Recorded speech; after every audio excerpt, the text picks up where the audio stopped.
The new Illinois candy and soda tax is leaving many small Chicago business owners with a headache. The tax began September 1st to help pay for Governor Pat Quinn's $31 billion public work program. Candy, which used to be taxed as food at the 2.25% low tax rate, is now taxed at the 10.25% high rate. The confusion sets in from the guidelines. If an item contains flour, it remains taxed at the low rate.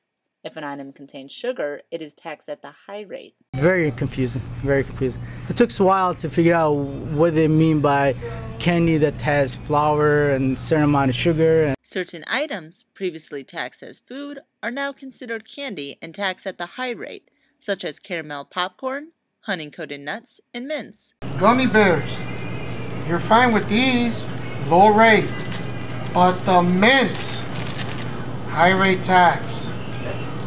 What's the difference between mints and gummy bears? We don't know. Many Chicago convenience store owners haven't implemented the new tax yet.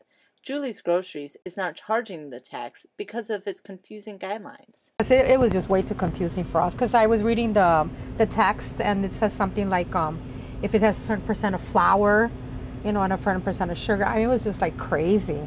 Yeah. And I haven't dealt with it yet. Bill Maroka posted the Department of Revenue tax guidelines next to the candy. The reason I put up the sign is because it's so confusing and so unbelievable for someone. If I were to tell somebody that kind of tax they apply on it, they probably would laugh in my face.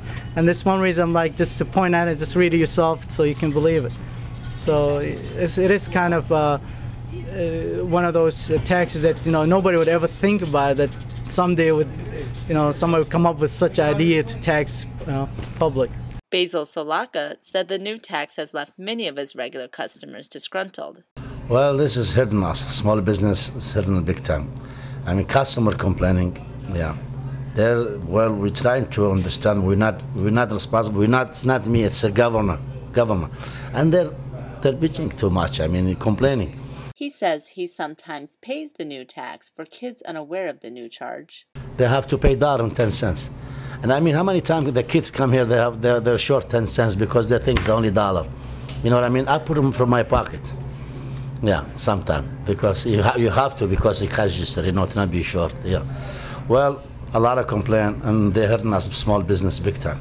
Many shop owners say it's wrong to tax consumers more during a recession.